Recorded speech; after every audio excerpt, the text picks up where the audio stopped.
Every battle is both a victory and a defeat. It depends which flag you fly.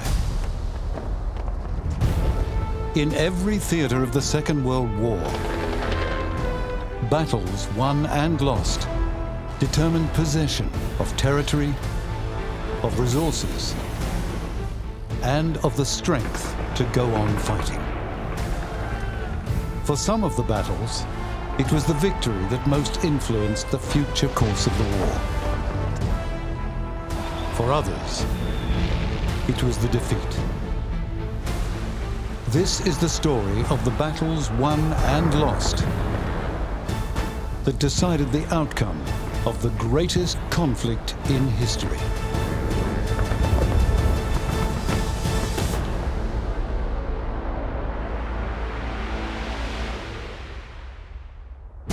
A world war is a patchwork of actions. Land, sea, air, massive or small scale. And the stories of these actions are just as varied.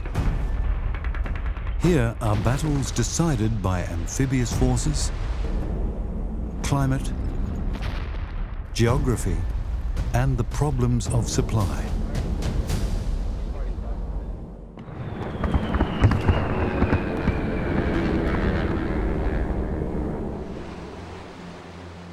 The naval revolution that had been hinted at in the Coral Sea would be fully realized at Midway, a battle for which Japan gathered massive naval strength. The Japanese objective at Midway was to destroy the US Navy. And to do this, they decided to move on Midway Island. Midway Island was an island on the Hawaii defense perimeter.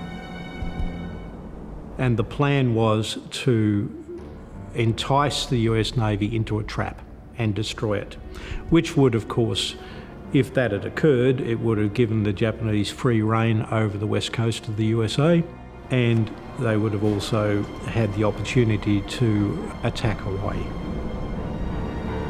American patrols sighted Japanese warships and troop transports several hundred miles out at sea, heading for this island of Midway. He decided that this was the place to make a stand, and committed all available ships to a bold attack. The Japanese Navy was, as had been proven early in the 20th century, when she destroyed the Imperial Russian fleet, a match for anyone. But repeatedly, in the story of battles won and lost in the Second World War, we find the difference between victory and defeat rests with the difference between concentration and dispersal. The problem with the Japanese was that they had scattered their fleet over a very wide area. It was organised into component parts, none of which could support each other. So, in effect, as a total number, the Japanese outnumbered the Americans, but when it came to a face-to-face battle, they didn't. The American fleet went into the battle with another advantage, because the Coral Sea encounter ruled both Zuikaku and Shokaku out of the Midway engagement. Yorktown, on the other hand, which was estimated to require 3 months for repair, was swarmed over by 1,400 workers, and they had the job done in 2 days. She was in the line of battle. The Japanese had a complicated plan. The second carrier strike force would go north to the Aleutians. Midway, near enough midway between Hawaii and Japan, would be approached across a broad front of ocean. A significant force would break off to possibly support action in the Aleutians. It was labelled the Aleutians Screening Force. The fleet proper would divide. The invasion force under Admiral Kondo would hold back. The main body under Yamamoto would also wait, allowing Nagumo to press the attack with the first carrier strike force, built around the 4 carriers Akagi, Kaga, Soryu, and Hiryu. To the south of the main force was the close support force under Admiral Kurita. In the event, Admirals Kurita, Yamamoto, and Kondo would play no part in this most decisive battle. The Americans, by contrast, were sailing to the battle zone in a compact formation. Rear Admiral Jack Fletcher, Task Force 17, again flying his flag from Yorktown, and Rear Admiral Raymond Spruance in Task Force 16 with the carriers Enterprise and Hornet, giving the Americans 3 carriers to the Japanese 4.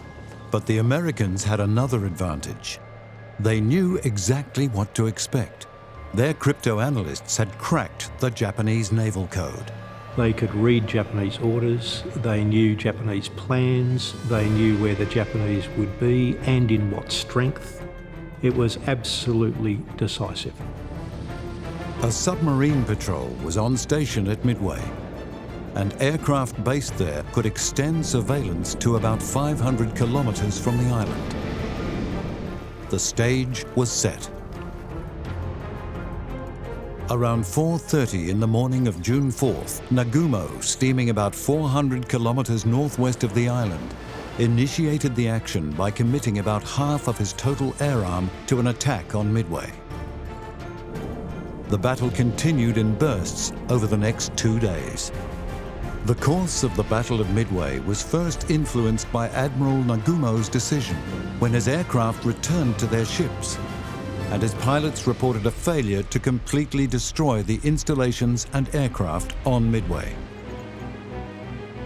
Nagumo ordered them to be rearmed with bombs rather than torpedoes for a second attack on the island.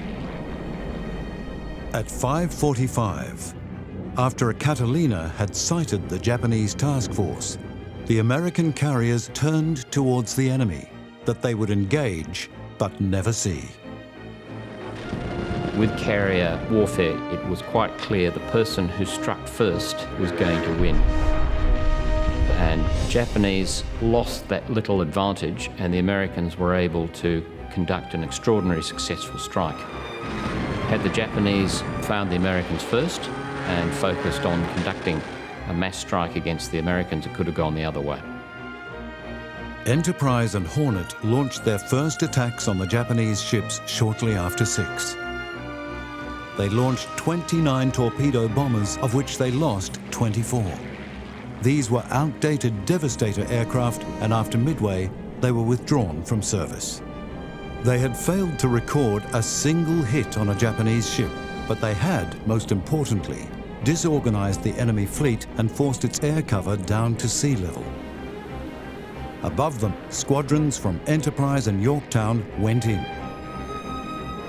It was mid-morning, and these were the much more effective Dauntless aircraft, responsible for sinking more Japanese vessels than any other weapon. The battle would continue, but its outcome was decided in 5 minutes. Nagumo gave the order to launch at 10:20, but at 10:25, Lieutenant Commander Wade McCluskey of the USS Enterprise's Air Group led his 37 Dauntless dive bombers in from an altitude of 14,000 feet in a 70-degree dive at 280 knots. The carrier Akagi was hit first. Then Kaga. Last, Soryu, as dive bombers from Yorktown joined the assault. Aircraft from the remaining Japanese carrier meanwhile hit Yorktown, but the losses in aircraft were great. Japanese planes were shot down by the score. One flew slap into this.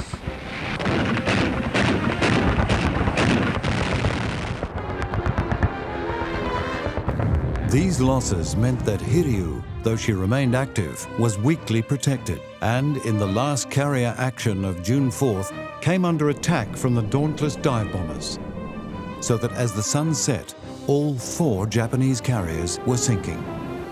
Yorktown, too, was in a bad state and had to be abandoned. During the night of the 4th of June, Japan's 4 carriers were either sunk or scuttled. The main Japanese force had by now sailed to within range of the Midway-based B-17, and these attacked as, during the 6th, the American fleet searched the seas.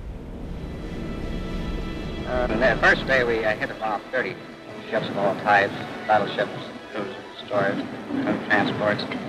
Second day we hit the carriers. Any luck with them? Oh, yes. Knocked them right in there. The Yorktown was taken in tow, but both the carrier and the destroyer Haman that had come to her aid were sunk by torpedoes from a Japanese submarine. News of the engagement was passed to Prime Minister Tojo in Tokyo in suitably formal, courtly style. The Navy, he was told by General Moritaki Tanabe, has made a great mistake. Midway was a decisive naval battle whose outcome was decided not by ships, but by almost 500 aircraft. Midway has always been a candidate for turning point. Was the outcome of the war in the Pacific decided in those 2 days of naval action? What happened placed the American and Japanese fleets on an approximately equal footing. What happened next most influenced the course of the war. Between Midway and 1944, Japan built 6 new fleet carriers. The United States built 14. America is building freighters by day and night. Red-hot rivets and red-hot rivet catchers are on the job. They're turning out the ships, and the ships are delivering the goods. The production capacity was central to what happened in the rest of the War of the Pacific.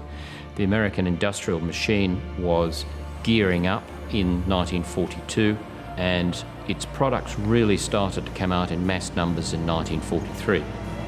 If Midway was a victory at sea, it was made decisive by the shipyards and factories that could make good the losses in a way that Japan simply could not match. The Japanese, on the other hand, had no similar mass building program, nor the ability to mobilize such large numbers of educated people.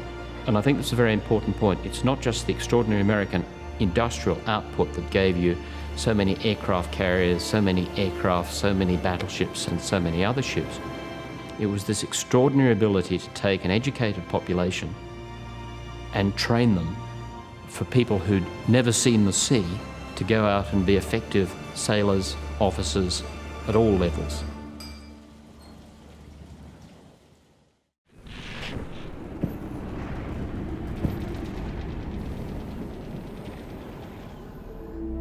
Hitler's position after a disastrous winter on the Russian front placed him in a dilemma.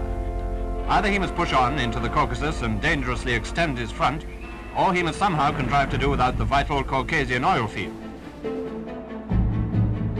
When, with summer, the German assault on the Soviet Union was renewed, there were 51 German divisions across Europe and 167 on the Eastern Front. They were supported by 30 from various Axis partners and sympathizers. In a sense, German summer offensive of 1942 was like Barbarossa remastered. Yet again, the Germans were facing this enormous fields, a lot of resistance. They were taking a lot of prisoners of war. So the idea behind it was that now the Soviet Union will collapse. Now the Russian resistance will die down, which happened and not happened at the same time. German battle plans were designated full or case and identified by color. Case blue, the plan for the summer offensive of 1942, was detailed as Directive 41 and issued in April. The major role was to be shouldered by von Bock's Army Group South. The prize would be the Caucasus, and while the jewel in that particular crown was the oil fields, from the perspective of wide strategy, an advance into the Caucasus also meant advancing the front past Moscow. The Nazis would have a base from which to launch a flanking attack on Moscow. With one master stroke, the Russian armies to the south would be practically cut off from Caucasus oil. In a preliminary action, von Manstein's 11th Army attacked in the Crimea on May 8th. 4 days later, completely surprising the Germans, the Russians launched their own offensive. Timoshenko, commanding the Southwest Theater, exploiting the salient that had been created south of Kharkov. Germany had plans to nip out the salient. the Russians beat them to it by 6 days. So Operation Fridericus was brought forward. In 3 days, the Russians had penetrated more than 40 kilometers, but they were overcautious in committing their armor. When von Kleist attacked with 15 divisions and von Paulus brought the 6th Army in on the flank, Stalin refused to vary the offensive order. When Army Group Kleist and the 6th Army on the 22nd trapped the Soviet forces in the pocket they had tried to exploit, only 22,000 Soviet troops managed to escape the encirclement. The failed offensive cost the Soviet Union almost 250,000 men taken prisoner. And now, the main German offensive could begin. The 6 armies of Army Group B moved at the end of June. By the 6th of July, they had crossed the Don. The next day, the Russians evacuated Voronezh. Von Kleist's 1st Panzer Army would turn south, crossing the Don close to where it entered the Sea of Azov, forcing Malinovsky's south front back, and reaching the oil fields at Maykop on August 9th. True, they did capture a few, but this was the scene when they got there. The Russians, carrying out their scorched earth policy with complete thoroughness, had themselves fired the wells and the storage tanks. On the following day, August 10th, von Paulus crossed the Don and reached the outskirts of Stalingrad.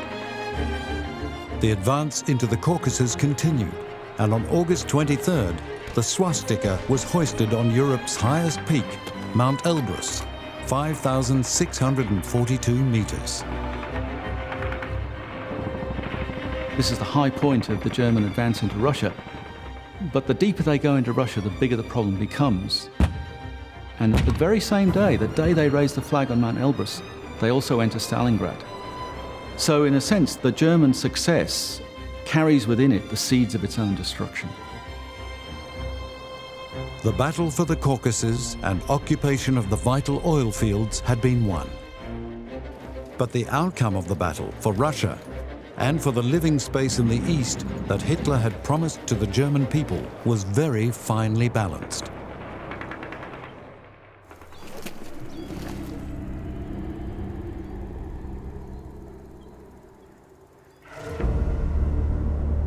The British have a tradition of leaders who bring to the art of war a sort of mystery, mysticism, charisma.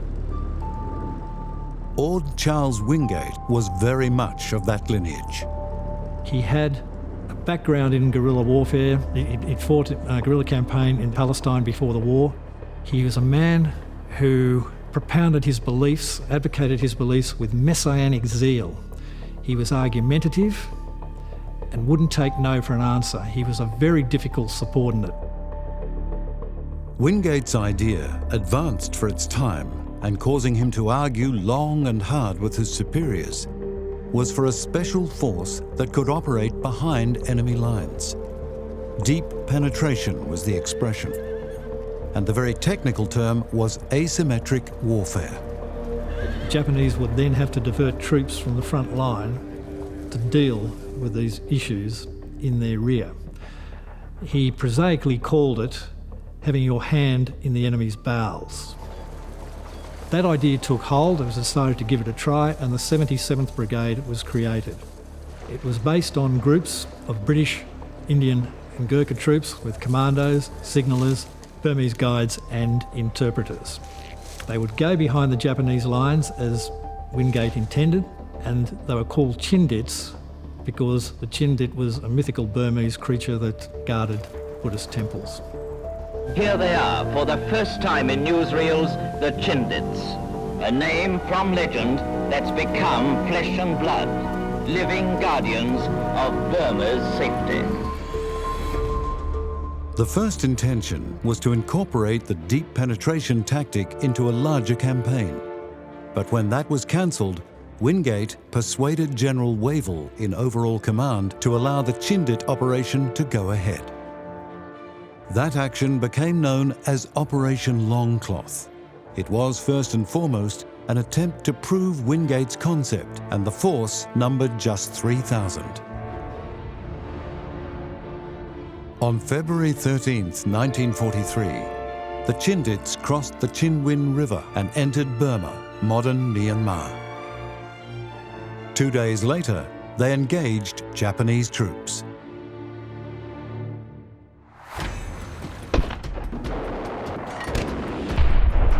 The Japs had been outfought and outmaneuvered just where they thought that they were safely tucked away.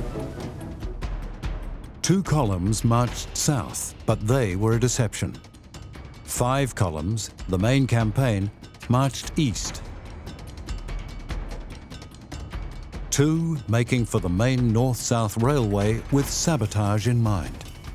On March 4th, 1 column succeeded in its aims, wrecking the railway in as many as 70 places. The Japanese quickly repaired the railway. The raid didn't cause any disruption to their plans or dispositions, and it didn't inflict many casualties. It also consumed a large slice of the air resources and other resources in the Burma theatre, where resources were very scarce. Wingate himself repeatedly changed plans and destinations, but communications were poor, not least because the terrain was harsh and the columns were behind enemy lines, so column commanders were not always informed of Wingate's new intentions. The nature of the operation and terrain meant that the men were heavily burdened with supplies. The kit of a man who will live and fight for months cut off in the jungle is an all-important factor. General Wingate knew how vital it is to carry the things you need. It also meant that frequently the wounded had to be left, where possible, in the care of villagers. The resupply by air, a single RAF squadron of 6 aircraft was responsible, was adequate, but lack of a clear objective was becoming an issue. Wingate elected to cross the Irrawaddy, but here terrain was difficult, and the Japanese were able to maneuver in a way that threatened to trap Wingate's command in an ever-contracting box.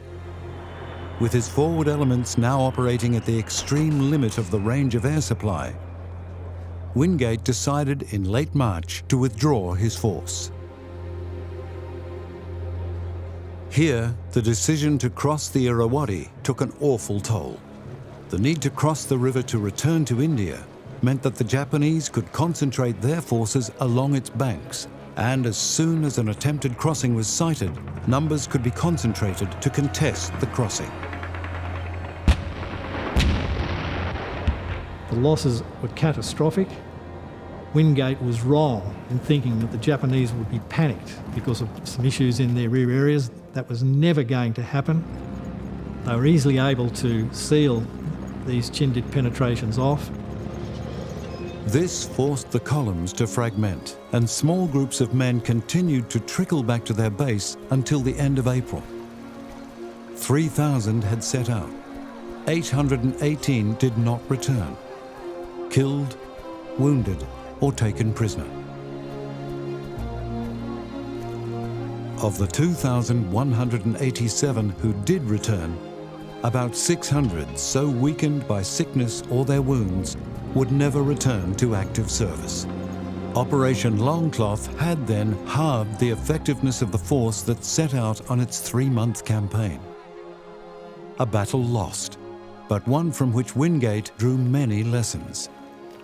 Wingate is convinced that these long-range penetrations by his Chindits are the best way of taking the war to the Japanese, the best way of regaining Burma. In his mind, conventional operations are now subsidiary. And he was able to get the resources needed to mount a much larger raid in 1944. But Wingate would not play a significant role. In March, the plane on which he was travelling crashed, and he was killed. He was 41 years old. We mourn his loss, but we know that his teaching will bear fruit in due course. These are the men of the long-range penetration group. Their fighting behind the enemy lines in Burma has made them a name throughout the world. That is the epitaph for Charles Ord Wingate.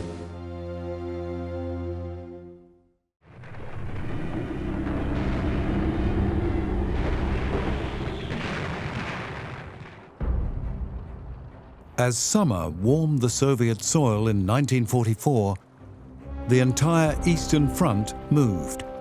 A dozen Soviet army groups, from the Karelian Front in the north to the 3rd Ukrainian Front on the shores of the Black Sea, were in some way involved in a great offensive that Stalin had named for a hero of the Napoleonic Wars, Operation Bagration.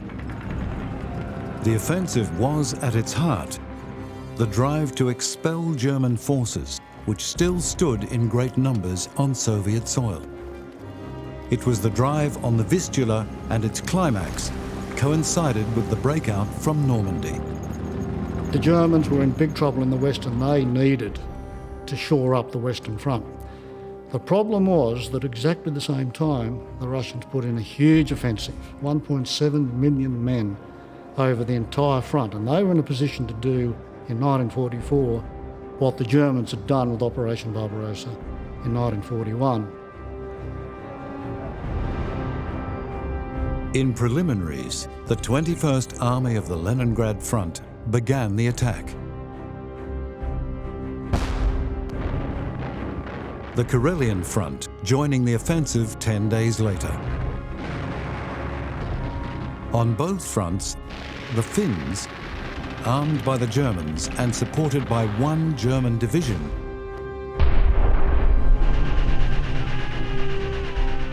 were driven back.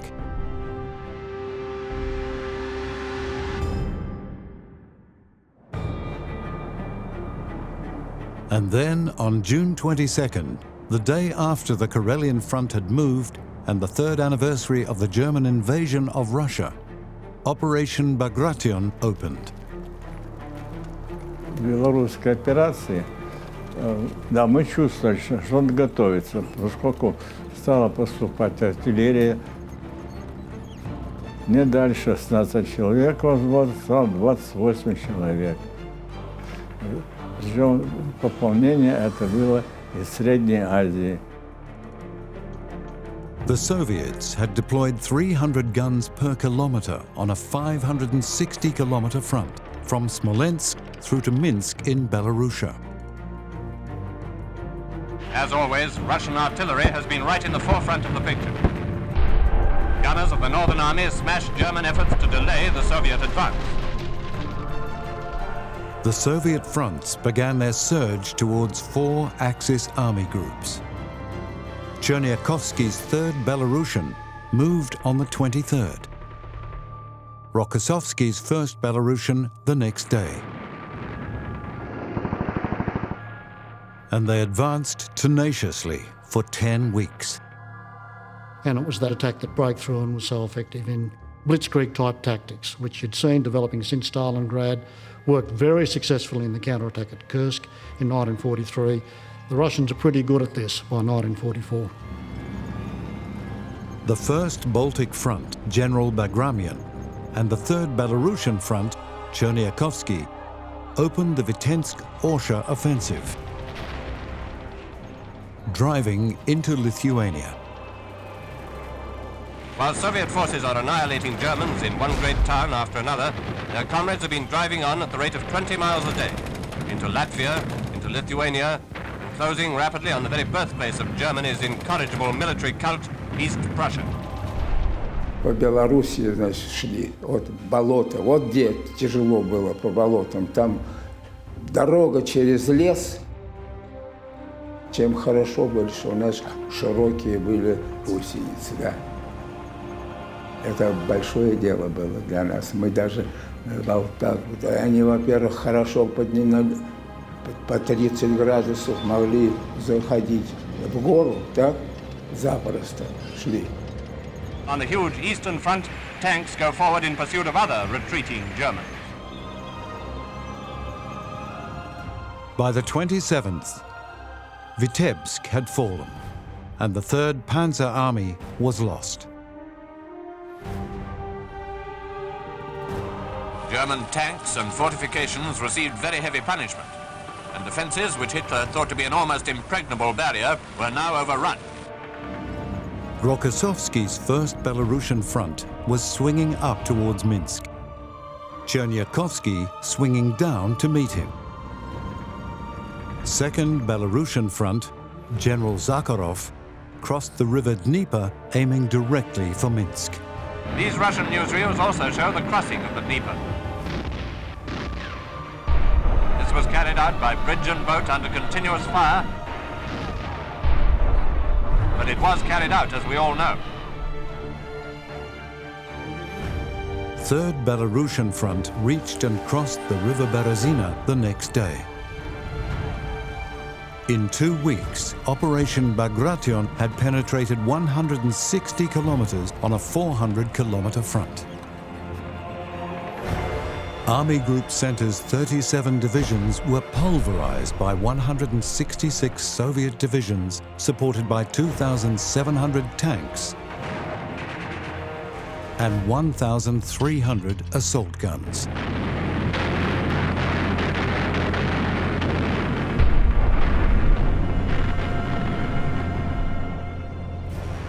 Seven of Army Group Center's generals had been killed in the action. 2nd Belarusian Front continued its advance. This was the Mogilev Offensive, which forced opposing troops back on the Berezina, where they would be trapped. Вот форсирование реки Березина и удержание плацдарма нашей части бойцов. Мы успешно удержали плацдарм, позволили другим переправиться частям.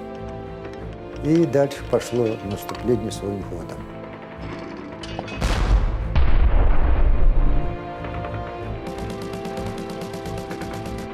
За этот бой я получил первый орден славы, 3-й степени. Rokossovsky's forces broke through the supposedly impassable Pripyat marshes, his engineers having crossed them with wooden causeways. By June 27th, he had encircled 2 German corps east of Bobruisk, which was liberated on June 29th.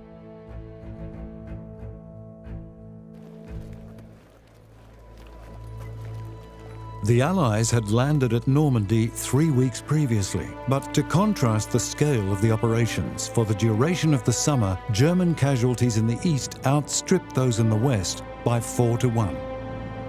90% of all Germans killed in combat died on the Eastern Front, more between July 1944 and May 45 than in the preceding 5 years. I think the Germans simply didn't have the resources. They were massively outgunned in every field, even in the air, in tanks, in mobile artillery, manpower. They just were being beaten down by vastly superior forces.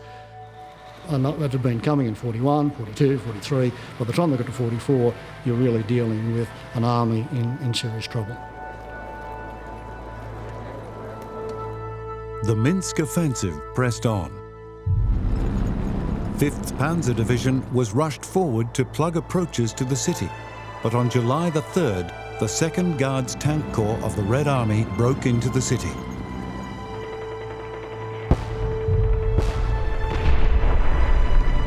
By the end of July 4th, the city had fallen.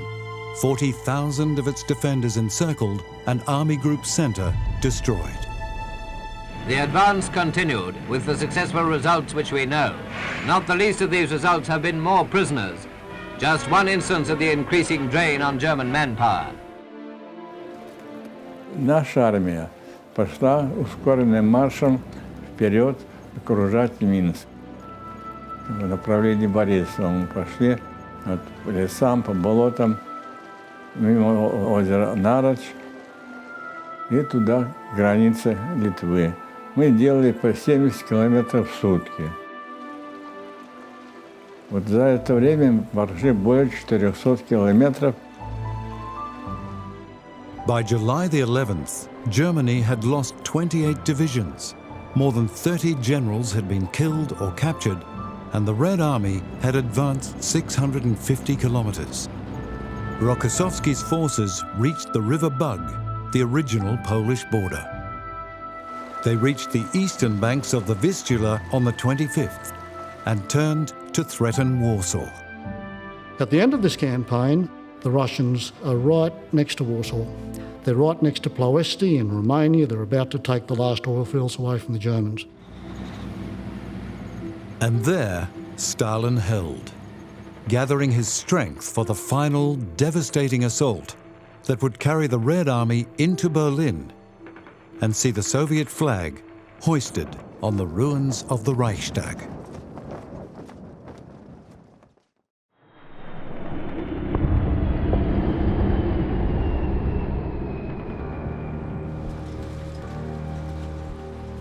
After the Normandy landings, the Allies poured more and more men and materiel ashore.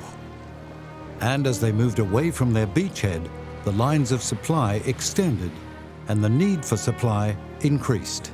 Every conceivable kind of material, requiring thousands of ships and landing craft to ensure steady progress against a determined enemy. It's certainly no picnic these days being in one of the Army's supply organizations. As the campaign moved into the second half of 1944, the situation became critical. The failure to take Dunkirk was a setback. The Belgian port of Antwerp, potentially vital, was in Allied hands by early September, and it was virtually undamaged. But the marine approaches to Antwerp were unique, and they posed a problem.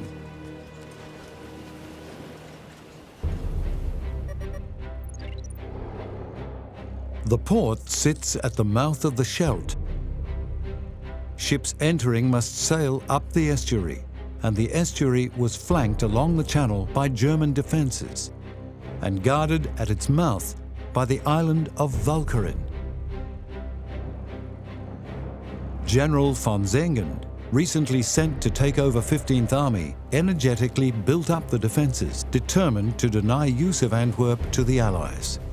This battle, of course, was a vital part of the struggle to free the approaches to Antwerp, and the importance of Antwerp as a supply port certainly needs no stressing. Canadian divisions faced the estuary and launched their assault in late October. The force arrived early in the morning and landed in the face of heavy opposition on a small beachhead which was under continuous fire from German batteries inland. The 2nd Division pressed across the peninsula and into South Beveland, taking Hoofs on October 29th. They were moving to link up with other units that had come in from the sea. 4th Special Service Brigade, as it was then called, now 4th Commando, landed on Walcheren on November 1st. Rather whimsically, their action was called Operation Infatuate. 47th and 48th Commandos landed on the northwest tip of the island, and an infantry brigade with commando elements on the southwest tip. From the violence of the enemy's defense, two things are perfectly clear. First, the value Germany placed on denying Antwerp to us. Second, the supreme determination, skill and courage of our troops making this frontal assault on the Walcheren beachheads. And the shells would come down and we all got smacked. I just remember spinning around and hitting the sand and shouting something like, take cover to the lads. And where did they go? They ran into the German pillboxes, didn't they? Not the ones who fired at us, but the ones who were just about to give up. The Canadians, having fought their way through Beveland, crossed the slow channel on the 3rd. The island was an unpleasant place to fight. The RAF had breached local dikes and the ground was flooded. But by the 8th, von Zangen's defence had been defeated. And as soon as a channel had been cleared through the mines, Allied shipping began to use Antwerp. By the opening of the great port of Antwerp, with its miles of docks and its vast facilities for the landing of supplies, our minesweepers have magnificently rounded off the work of the armies in Holland. Supply, securing material for one's own army, or denying it to the enemy, grew more vital as war became more mechanized. The use of the great port of Antwerp was a significant gain for the Allied forces. as they prepared themselves for the advance across Europe, towards the Rhine and beyond. Its significance was not lost on German high command. The attempt to defend the approaches to Antwerp had failed. But the idea of launching a drive that could retake the port, or at least deny it to the Allies, was brought into German planning. Could enough material, enough men, be marshalled to make a surprise counterthrust, almost mirroring the first great blitzkrieg that had dashed to the Channel in 1940? And if such a counter-offensive could be launched, might it not alter the outcome of the war? The eyes of the German High Command returned to that part of the front where they had so successfully attacked when the war first crashed into France. The Ardennes.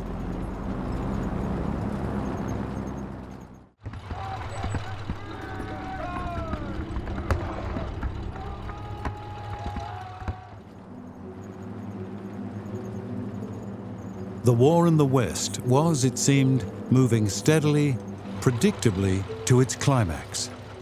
On the 8th of November, the day that Patton began his offensive in the Saar, the French First Army moved on the Belfort Gap.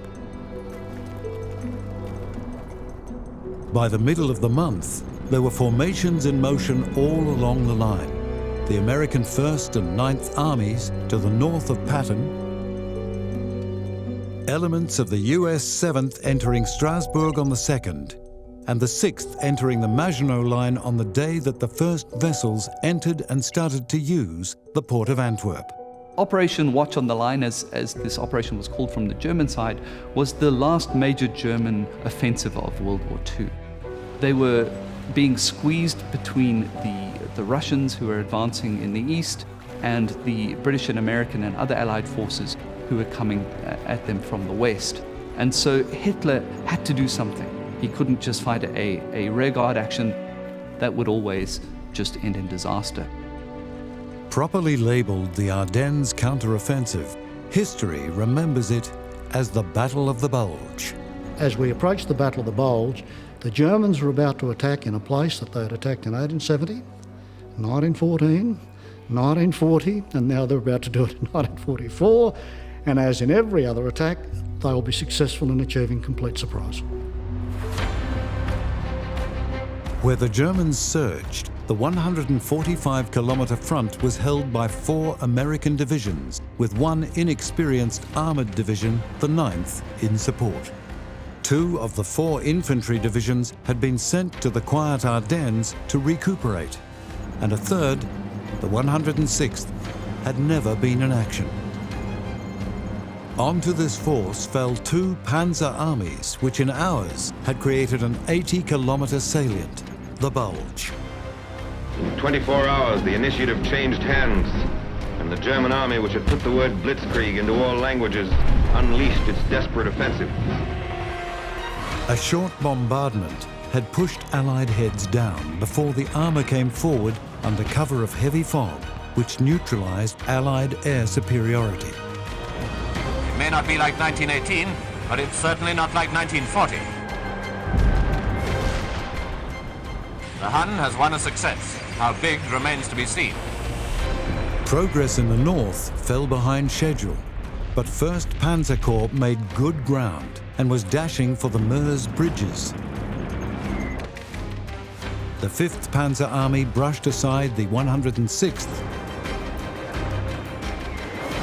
but slowed against the experienced 28th Division.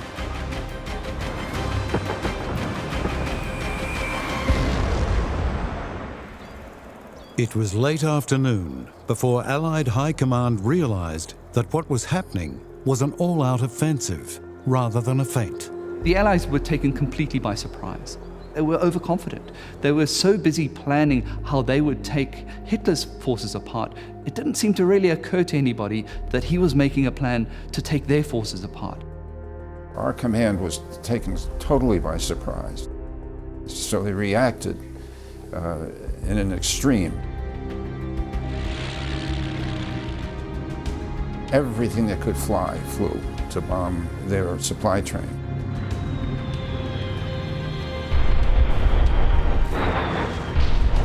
And I can remember seeing the sky just filled with airplanes. It was really quite a sight. Allied confusion was increased, in part due to the discovery of 150 Germans who, dressed as Americans, had penetrated Allied lines under the command of Otto Skorzeny, the man who, in September 1943, had rescued Mussolini.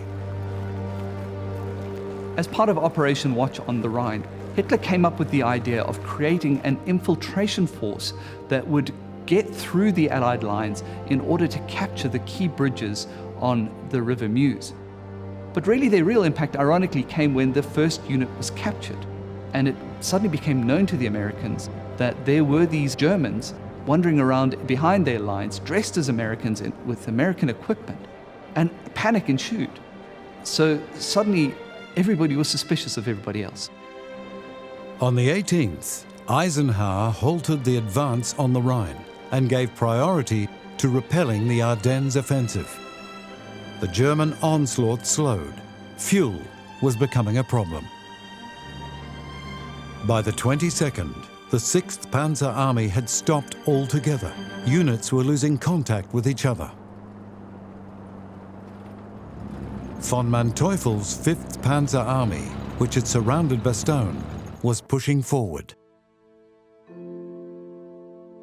But that is as far as the Germans got. The 3rd US Army under Patton now brought pressure from the south. And with the weather clearing, the overwhelming Allied air supremacy started to tell. Perhaps no general other than Patton, in the western side anyway, could have been quite as successful at turning his army to come to the rescue of those at Bastogne. He drove his forces hard, they got there quickly, and it was a very impressive example of the skill of generalship. But I think it's too easy to oversimplify and say that the battle was won because of Patton, that this was Patton's victory. There were many facets that, in the end, resulted in the Germans being defeated. The attack was blunted, the spearhead stopped, the Nazi columns contained and thrown back by men who had flung themselves into the breach. The Ardennes offensive cost each side about 80,000 casualties, losses from which the Allies could recover, but not the Axis. The Germans, yes, they were able to concentrate significant forces in that theatre, but they couldn't sustain them. They couldn't replace the forces that they lost, and they just didn't have the supplies to keep their force going. Americans could always do that. They had that capability. The German offensive had been blocked and then reversed. The losses inflicted equaled those sustained, and with the counter-offensive, Axis forces were falling back all along the front. The Bulge had held up the Allied push across the Rhine for 6 weeks, but it had only been held up. Crossing the Rhine was the last barrier before Eisenhower's armies poured into the fatherland. We were going to be the thrust into mainland Germany. And all we knew was Germany was across the river, and we all piddled in the river for good luck. Patton crossed the Rhine at Oppenheim. The next night, Montgomery crossed at Emmerich. The battle was won. German soil was underfoot, and the war in Europe, that had started 68 months earlier, was almost over.